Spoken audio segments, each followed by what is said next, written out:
Bonjour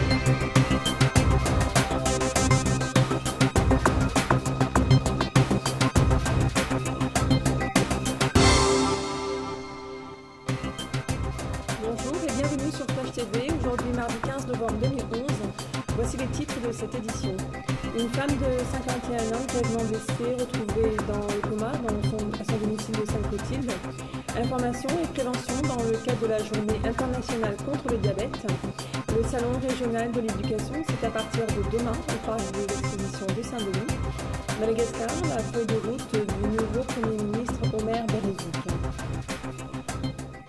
Hier matin, dans un immeuble de la rue des Bassins à Sainte-Clotilde, une femme de 51 ans a été retrouvée dans le coma. Une femme apparemment sans histoire qui vivait seule. C'est un de ses voisins qui a donné l'alerte, intrigué par une fenêtre restée ouverte depuis la veille. Face aux multiples lésions dont elle est atteinte, son pronostic vital est engagé. Hier, 14 novembre, c'était la journée internationale contre le diabète. Information préventive et dépistage étaient au programme tout au long de la journée.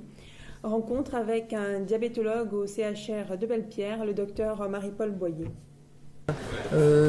Toutes les personnes qui s'occupent de diabétologie, le 14 novembre de chaque année, organisent des manifestations pour le public, les patients, les institutions, les professionnels.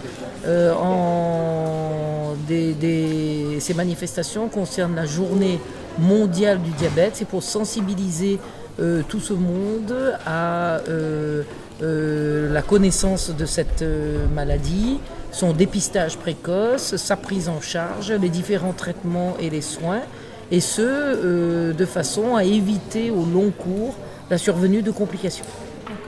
Alors, qu'est-ce qui est proposé précisément aux patients aujourd'hui ?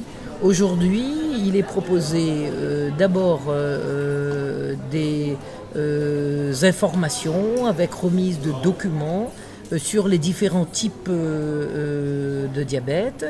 Il est proposé des conseils diététiques avec un stand tenu par les diététiciennes, et ça s'adresse à tout un chacun, même des patients non diabétiques, ceux qui sont un peu en excès pondéral ou obèses, pour essayer de perdre quelques kilos et avoir une alimentation équilibrée. Il y a également la réalisation de dépistage du taux de sucre au bout du doigt, de dépistage de la glycémie instantané, et on donne aux personnes leur taux à un moment donné, et on l'interprète en fonction du dernier horaire de repas.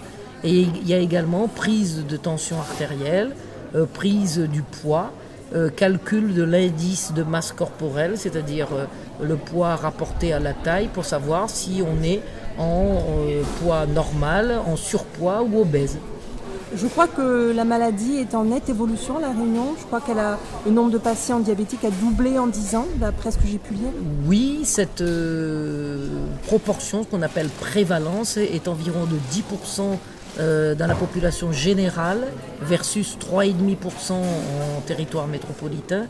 C'est-à-dire pour une population d'environ 80 000 habitants, ça représente 80 000 diabétiques au total, avec 10% de diabétiques de type 1 dont le pancréas est atteint et qui sont traités exclusivement par insuline. Et dans 90% de cas, il s'agit du diabète de type 2 qui survient sur un terrain prédisposé à l'occasion de facteurs associés. Le principal, j'en ai parlé, c'est l'excès de poids. Il peut s'y ajouter également une hypertension artérielle, une anomalie du taux de graisse dans le sang, et les conseils qui sont donnés alors à ces patients, c'est de suivre une alimentation adaptée, de faire de l'exercice physique, de consulter leur médecin régulièrement s'ils ont déjà été dépistés positifs, de faire des bilans de surveillance, et surtout on leur recommande une observance régulière de leur traitement, c'est-à-dire qu'il s'agit d'une maladie chronique et il ne faut pas interrompre son traitement de façon inconsidérée. L'éducation fait son salon, c'est à partir de demain et jusqu'à vendredi au Parc des Expositions de Saint-Denis, avec en parallèle la 20e édition de la Fête de la Science. 20 000 personnes, essentiellement des scolaires, sont attendues pour ces 3 jours. Des reportages à suivre au cours de nos prochaines éditions. De nos confrères de Viva Événements, aujourd'hui, le nouveau Premier ministre malgache, Omer Bérézik, et la composition de son gouvernement. Dernière ligne droite cette semaine pour le Premier ministre Omer Bérézik pour la formation de son nouveau gouvernement. Il ne reste plus que 3 jours avant la date du 17 novembre, date fixée par le cadre de mise en œuvre de la feuille de route signée par les entités politiques Antannarin. Toutefois, Bérézik semble être dans la mauvaise posture et son gouvernement risque d'être morné à cause des violations flagrantes de la feuille de route. Selon des informations recueillies auprès d'une source fiable, le Premier ministre a accepté à 100% les caprices et les désirs des mouvances de l'opposition. Toujours selon ces informations, le Premier ministre Omer Bérézik a bouclé la première mouture de son futur gouvernement samedi dernier. Dans cette liste, il est constaté que le nombre de ministères qu'il a attribués à la mouvance Zafelber est de 6, celle de la mouvance Ravalmanan est de 5, tandis que pour le TGV, un seul ministère. Un fait qualifié de favoritisme et de clientélisme envers les opposants, au détriment des autres entités politiques qui ont signé la feuille de route.